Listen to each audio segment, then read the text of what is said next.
বেসরকারি টেকনিক্যাল কলেজের শিক্ষার্থী এবং ছাত্র ইউনিয়ন কর্মী ফেরদৌসী আফসানা আত্মহত্যা করেছেন।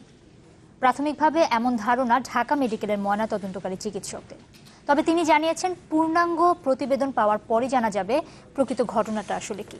এবং চিকিৎসকের এই বক্তব্যের সঙ্গে একমত নন আফসানার পরিবার। তাদের দাবি, আফসানাকে হত্যা করা হয়েছে। এই ঘটনার সুষ্ঠু বিচারের দাবিতে আজও বিক্ষোভ হয়েছে আফসানার বাড়ি ঠাকুরগাঁওয়ে। গত 13 আগস্ট রাজধানীর মিরপুরের আল হেলাল হাসপাতাল থেকে ফেরদৌস আফসানার মরদেহ বেওয়ারিশ হিসেবে উদ্ধার করে পুলিশ। এর এক সপ্তাহ পরে হলো ময়নাতদন্ত। চিকিৎসক জানান, আফসানার শরীরে আঘাতের কোনো চিহ্ন পাওয়া যায়নি, তবে গলায় কালো দাগ আছে, যাতে প্রাথমিকভাবে ধারণা করা হচ্ছে গলায় ফাঁস দিয়ে আত্মহত্যা করেছেন আফসানা। তার শরীরে বাহির এবং ভিতরে কোথাও কোনো জখম বা আঘাতের চিহ্ন পাওয়া যায় নাই, শুধু গলার দাগ ছাড়া। তো আপাতত দৃষ্টিতে আমার কাছে মনে হচ্ছে সে আত্মহত্যা করে থাকতে পারে। তবে প্রাথমিক ময়নাতদন্তে স্তম্ভিত আফসানার পরিবার। তাদের অভিযোগ, আফসানাকে হত্যা করা হয়েছে।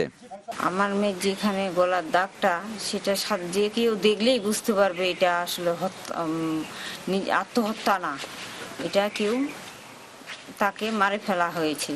ওখানকার মানুষজন ওর বাঁচানোর জন্য যে চেষ্টা ও চিল্লাচ্ছিল, এটা শুনছে। আর এটা টাকা এবং পাওয়ার দিয়ে এটাকে এই রিপোর্টটাকে চেঞ্জ করাইছে।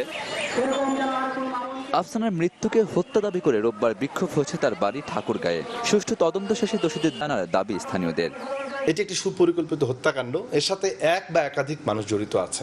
আমরা চাই যে বা যারাই জড়িত তাদের একটি বাংলাদেশের আইন অনুযায়ী তাদের বিচার হোক। সরকারের কাছে আমরা পুনরায় এই বিচার চাচ্ছি।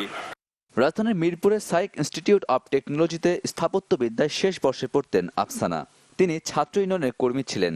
আফসানার মৃত্যুর জন্য তেজগাঁ কলেজ ছাত্রলীগের সাংগঠনিক সম্পাদক রবিনকে দায়ী করে আসছে তার পরিবার। Desk report, channel 24।